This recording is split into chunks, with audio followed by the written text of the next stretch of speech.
Hello and welcome again to another episode of the Long Gone Loser Rock Show. Today we're going to talk about Metallica.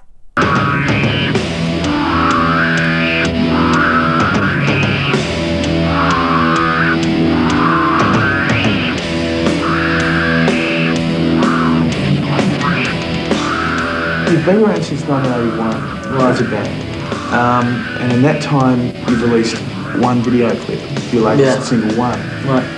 First of all, why is it taking you so long?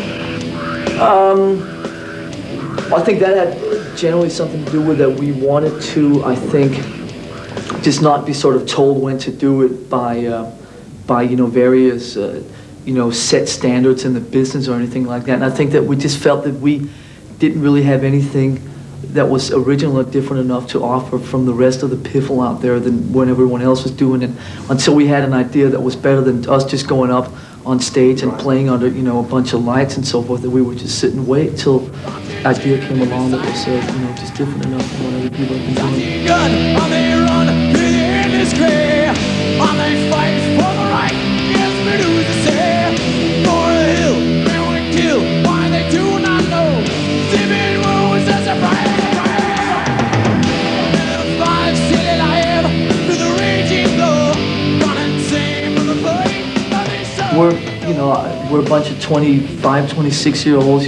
We feel that there's a certain, I think, mutual respect, with the kids. I think that they realize that we're not out here, disguised as businessmen. We're not out for, the quick buck or anything like that. We're not, when we're on stage and when we're, we're not sort of putting on larger-than-life images or trying to sell a product or anything like that. I think they realize that there's a genuine honesty and a genuine care for the music and for, touring and, fun and so forth. Take a look to the sky just before you die. It's the last time you rock and roll, rock and roll, feel the crumbling sky. Touch your door, feel the soul with the roof the sky. Feel now, RSIs in this mystery. There's a silence so loud. How are your ears holding out after 160 days?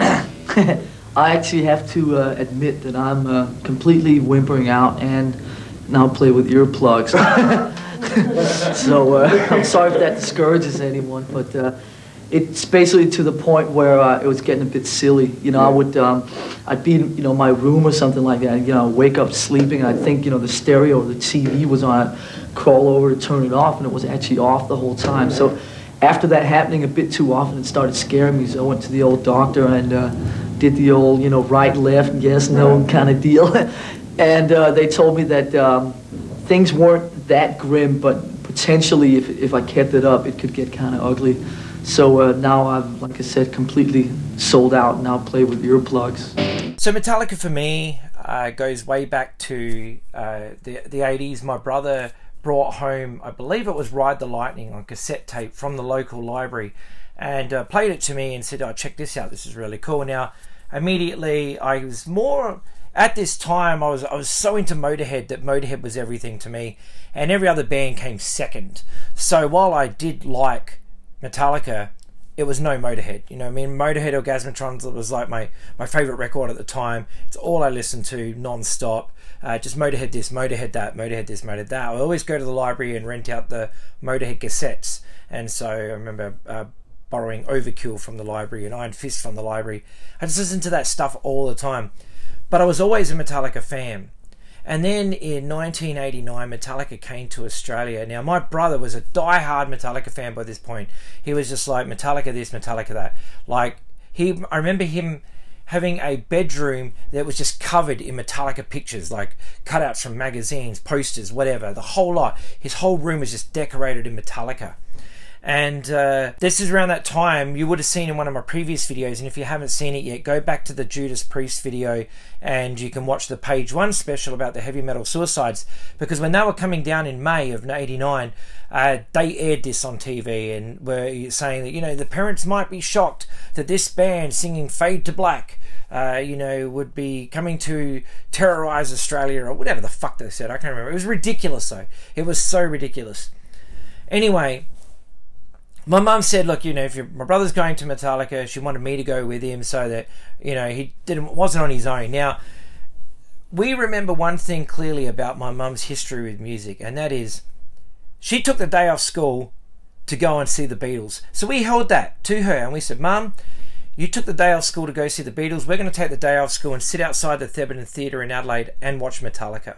So anyway, May rolls around and we go and sit at the front of the Thebarton Theatre to line up and be front row for Metallica. Now this was a very long day, and I remember, you know, when we got there, we were the first 2 people there, so we must have got there pretty damn early. It must be like 8 in the morning or something like that.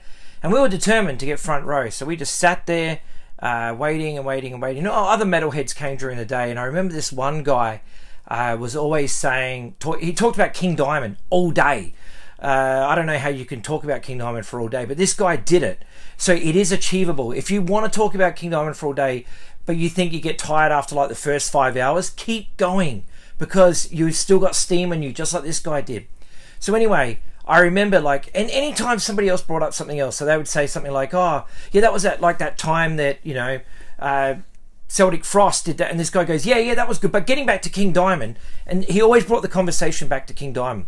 Incredible. Didn't matter what it was. We could have gone across the road, said, hey, does anybody need any water from across the road? Because there's a service station opposite the Thebarton Theatre. And he would have gone, yeah, cool, water. Because King Diamond would have had water on stage with him. Like, and he was dead serious. He wasn't joking. Anyway, I'm trying to keep this condensed, as condensed as I could. But like I said, it's probably going to be a long one. So anyway, we were waiting all day, and then all of a sudden we heard the drums, you know, getting hit, and we were like, holy shit, is Metallica there, you know? So we basically ran around the side of the Thebarton Theatre, and the drum kit was set up on stage, and you know, Lars's kit, and it was the Tama kit that he was using on the Justice tour. Now I should rewind a bit here.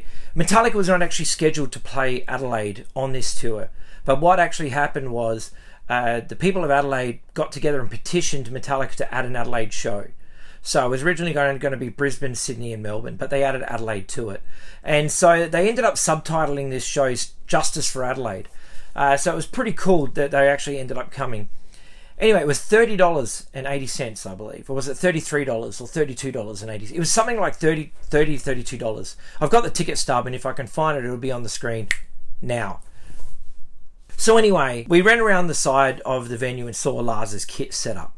And I immediately said to the drum tech guy, I said, hey, can you take my camera and get a close-up photo of Lars's kit, because I'm a drummer. Because at the time I was a drummer. And so the guy said, yeah, sure. So he came down and he got on the stage and got a really nice photo of Lars's kit, which you can see here. And that was pretty cool because he has a little monkey on it. And I remember I've got a Donkey Kong that I've had since like 1982. And I would put that Donkey Kong on my drum kit when I played. And so, and by the way, the Donkey Kong is here. And yeah, so that would be my like Lars Ulrich inspiration, I guess you could say. But I never had a Tama kit. I had a piece of shit kit called the Thunder. So I continually threw it around and destroyed it on stage. Anyway, so I got this awesome photo of Lars's kit, which is pretty cool. Now this show is available as a bootleg record. I do not own this record. It comes on triple vinyl, and I've only ever seen it twice. My friend in Adelaide, Darren, he had a copy of it, and also I saw it once for sale in Missing Link Records, and they wanted $300 for it. Now, if you're thinking, oh, that's pretty cool, no, it's not. It sounds like fucking shit. I remember the bootleg cassette tape, which it was taken from, was floating around my high school, and it sounded like utter crap. Like everybody had a copy of this thing, and it was just the shittest sounding bootleg. It was all muffled and whatever, and you can hear some guy going, "Can you hold the tape recorder while I go get us some drinks?"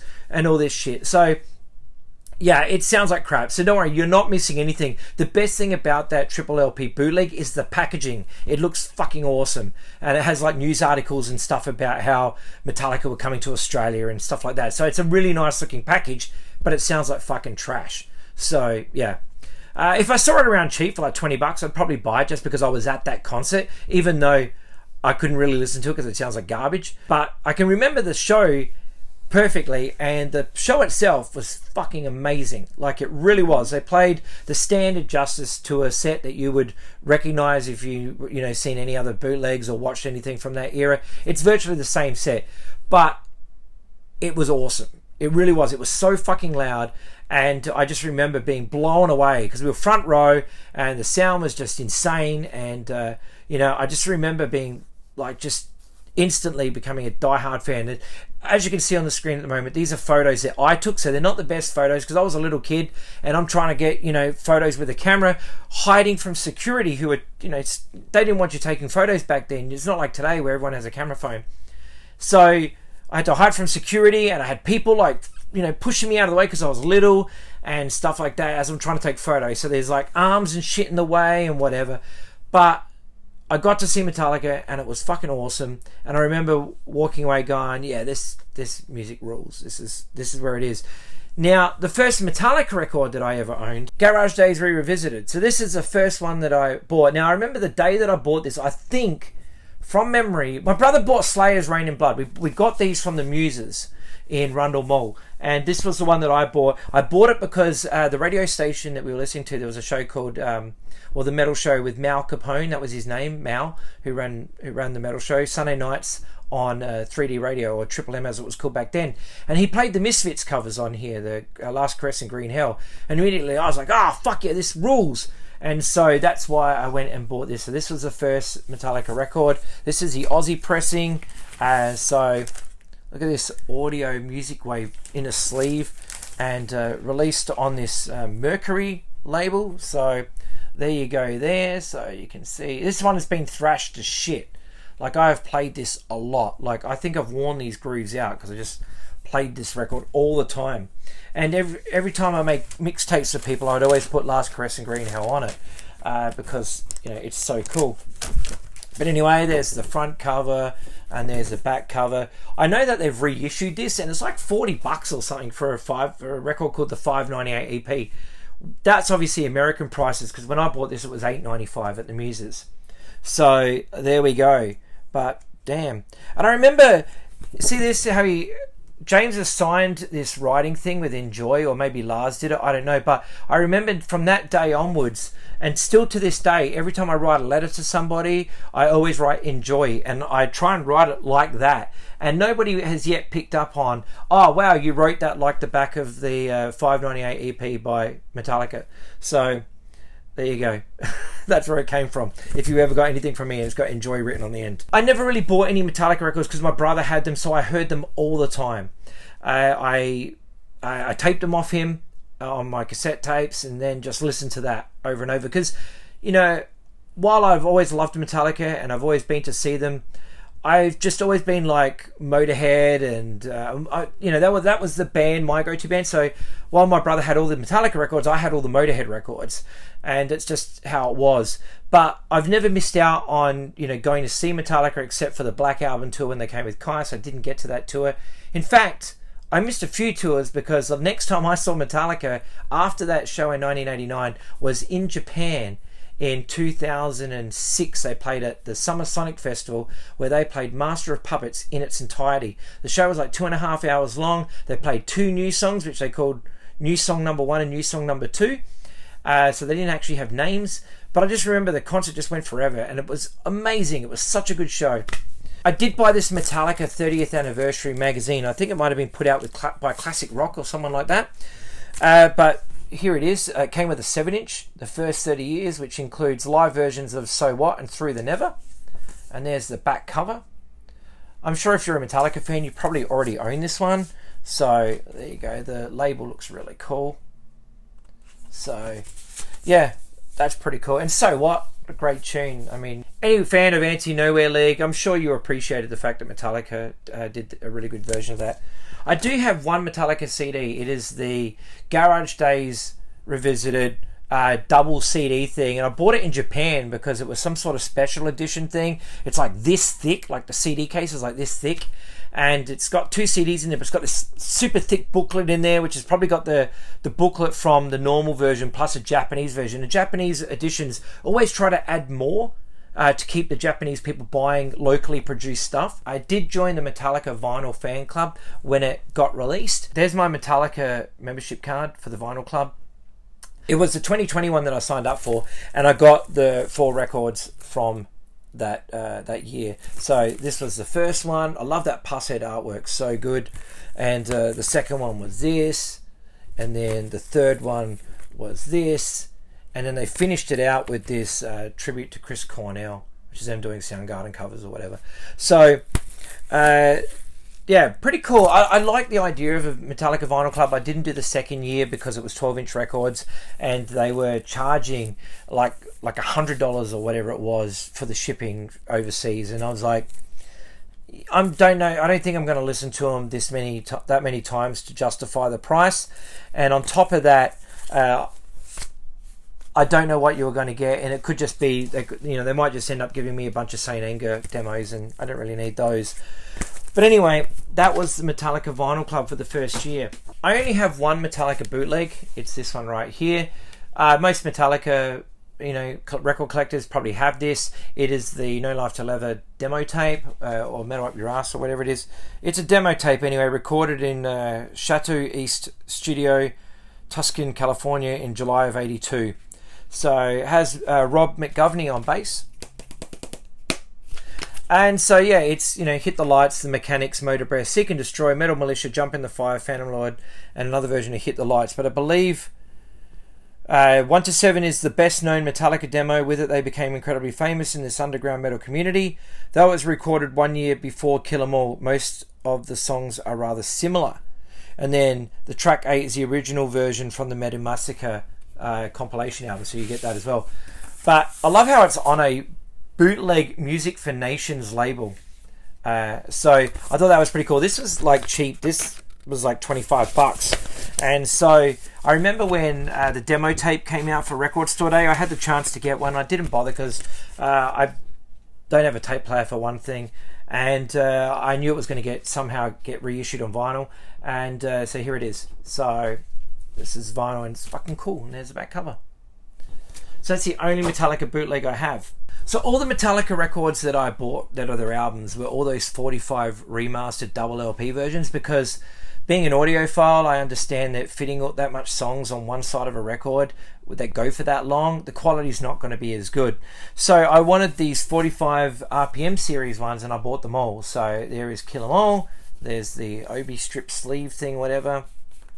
And they sound incredible. They actually really do, because the grooves are spaced further apart. There's 2 songs, 3 songs aside, and so it sounds awesome.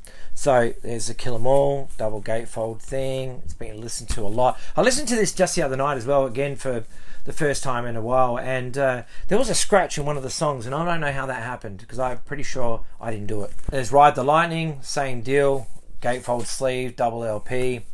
I don't want to take them out of these things because they're a shit fucking pain to put them back in. So yeah, I can't. I want to show you the gatefolds in this, but you can just look that up online. I don't want to pull these things off, but only unless I'm going to listen to it. You know what I mean?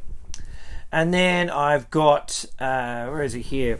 I got this one for my birthday in 2009, which is the Metallica box set version. Now this one comes off pretty easy, so I can tell you now that I have looked inside this box. It comes with 4 records, but I've taken the records out. I've taken them out of their sleeves. I've listened to the record back to front. I've looked everywhere I possibly can. I still cannot find the bass guitar.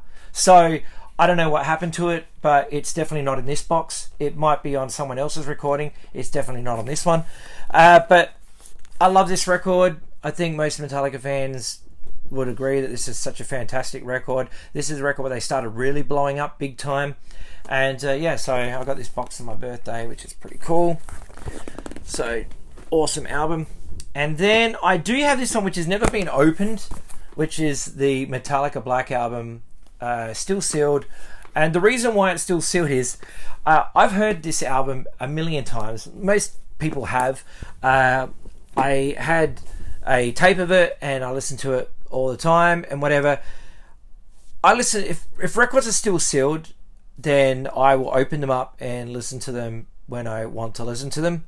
It's been, I don't know how many years now since they came out, 2014 or whatever. I still haven't had an urge to listen to the Black Album. But when I do, that's when I'm going to go to it. I do want to listen to it again someday. I don't know. I've heard those songs so much, so I haven't got round to listening to the Black Album, but I will, because I'm sure that version sounds so much better than any other Black Album version, because it is on 4 records rather than 2. So, yeah, awesome stuff. In 2013 or 2014, I went to Banana Records in St. Pete, Florida, and I'm pretty sure it's St. Pete, right? It's opposite the Mariano's supermarket across on the other side of the road.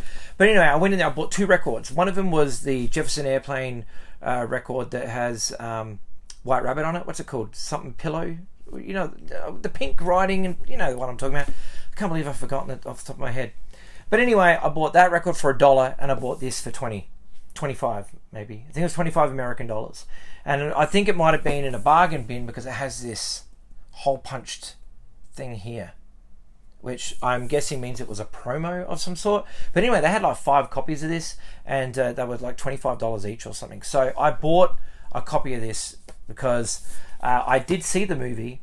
I thought the movie was kind of weird and stuff, but the soundtrack, the live sound that they have on it, the live concert is absolutely phenomenal. So I was like, yeah, I really, really do need to get that soundtrack, because this is probably the best sounding live Metallica record that I've heard. So, yeah, as it should be. I mean, it's a big movie, so you're not going to do some half-assed version, are you? But it's basically pretty cool. Actually, I'll show you inside, because it is pretty cool. So it comes with this stencil, so if you want to like go and be naughty and spray paint Metallica logos everywhere, you can do so. I'm not that guy, so I'm not going to. Basically, all the records have these like printed sleeves, like it's been painted or something. But they're all on different colours as well. So we got here, this one's on black, which is disc A, or disc 1 I should say. This one is red, which is disc 2. And then this one is on white, which is disc 3. So there's your hype sticker. I kept it because that's the kind of nerd I am. I just pop that into the box there. I bought the Hardwired to Self-Destruct box set for really cheap off a site because I heard that Moth to the Flame, is that what it's called? Moth into Flame. And I was blown away. I thought that song was fantastic. And I was like, holy shit, like on the strength of that one song alone, I'm going to buy this.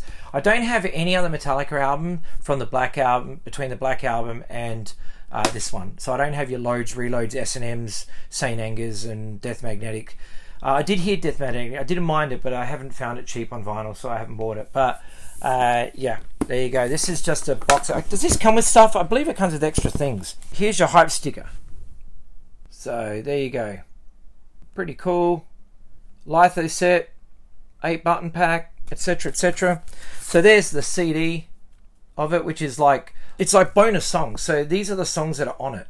So you can press pause and check that out if you want to look at that in more detail, which is pretty cool. Here's all the buttons so you can see them all. We're So Fucked is one of them. I should put that on my denim jacket. And yeah, so pretty cool. One for each member of the band, and then obviously a Hardwired to Self-Destruct, and 2 versions of the Metallica logo. Not bad.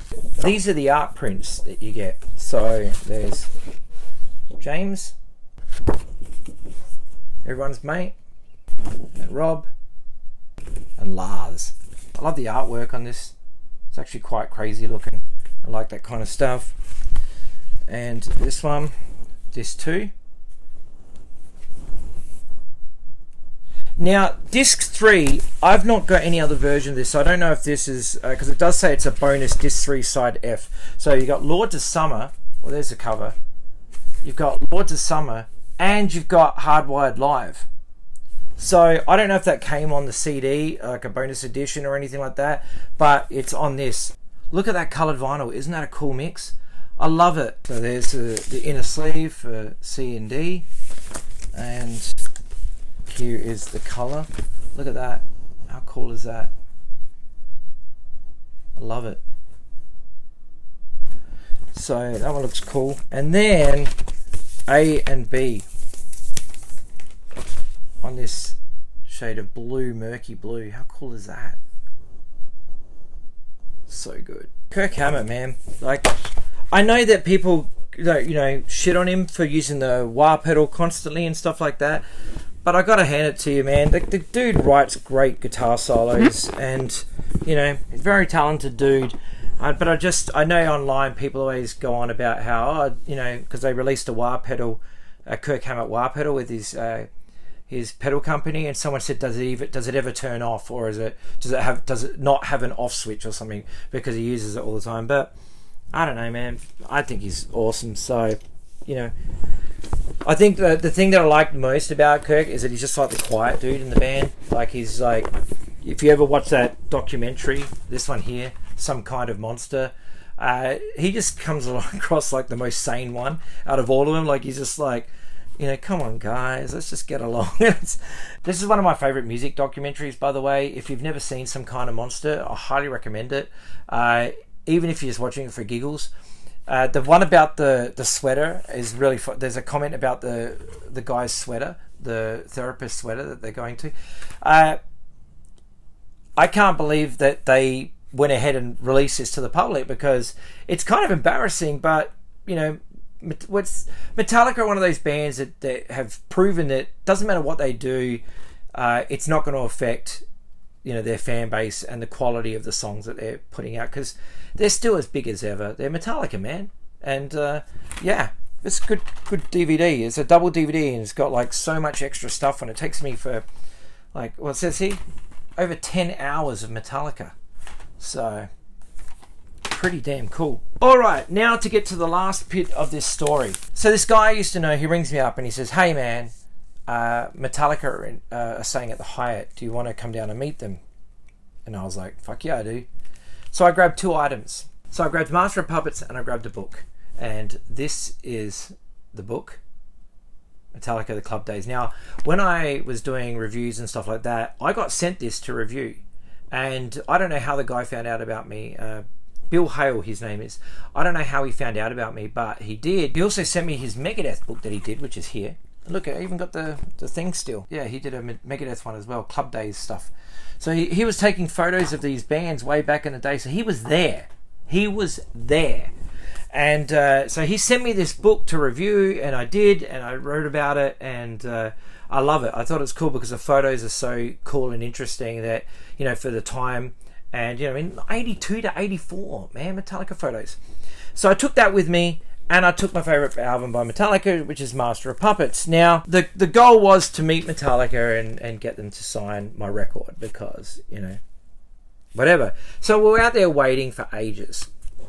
And all of a sudden, James Hetfield sees us and comes over and says hello. So James came over, he says it, he goes, I'll sign stuff, but, you know, line up and don't overdo it, or something like that. Like, don't have 50 items, you know, just, I'll do 1 or 2 items or whatever.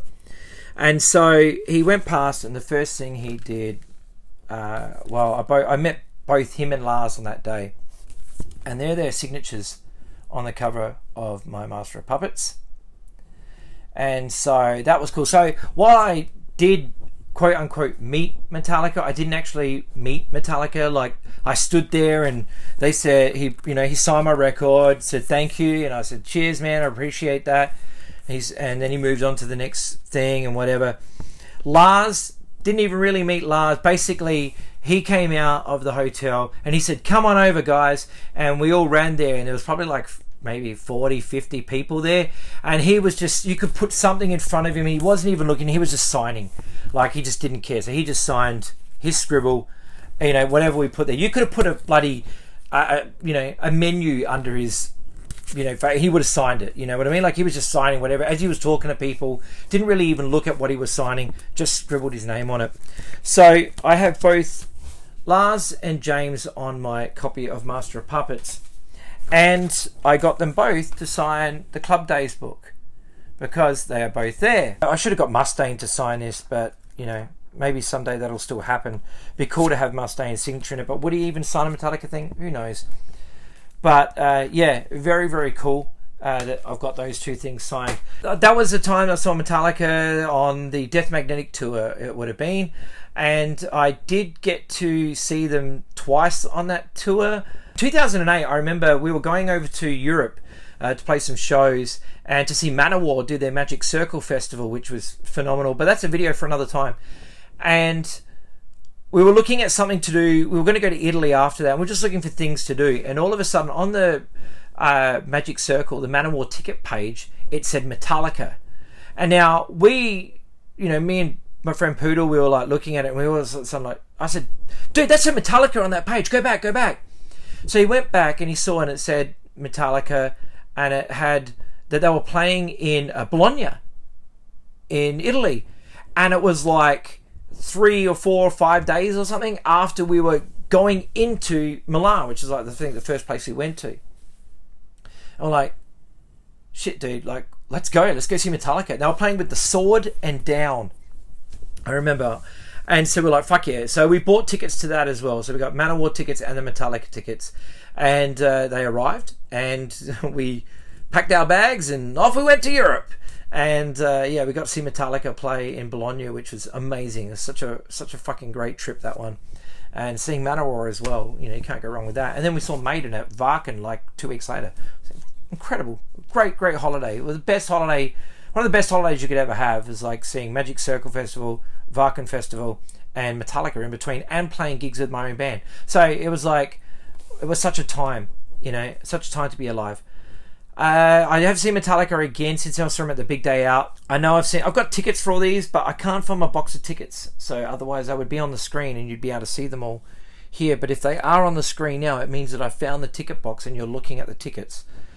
And then Metallica was supposed to come out just before COVID hit, and then James went into rehab, so they haven't been back since. So I'm hoping on this 72 Seasons tour they will come back to Australia. So yeah, they're still a band that I will always go and see live, purely because obviously I grew up listening to that music. It's nostalgic for me, and I love that stuff, I really do. And even though I don't listen to anything past the Black Album, you know, to Hardwired, yeah, it's just, I still go see them all the time because it's Metallica. I watch every documentary, I read all the books. The Birth School Metallica Death, Into the Black, Enter Night, the Metallica biography, and To Live Is To Die, the Cliff Burton story. I picked up this one really cheap. Now, when I met Ross Halfon, I had not had this book, but I wish I did, because I would have got him to sign it. But I didn't even know he was with Metallica at that tour, so I probably wouldn't have taken it with me anyway. But what he did is, he was such a nice guy, actually. Lars and James had gone to the venue, whatever. Apparently, Kirk and Rob were out surfing that day. And so Ross came over to us and said, he goes, look, he goes, I'm not lying to you when I tell you this, but there's no point waiting around because Rob and Kirk have gone surfing. I'm just telling you because I don't want you to waste your day just standing here. Like, you know, you've met James and Lars. I would have told you that, you know, that they weren't here if I was lying to you. But I'm just telling you, like, Rob and Kirk aren't here. I just don't want you guys to hang out all day for no reason whatsoever. So, I mean, you can if you want. I'm not stopping you, but you're wasting your time. And so we were like, oh, that's cool. You know, so I left and went home and probably listened to Master of Puppets because I just had it signed and I was all excited. But anyway, that's my story with Metallica, and I thank you for watching. And yeah, it's been great seeing Metallica live, and I hope Dan enjoyed this video because I'm sure he watched it. But yeah, Metallica, awesome band. And yeah, go out and buy some records and look after yourselves and take care of each other, and I will see you in the next video. Bye bye.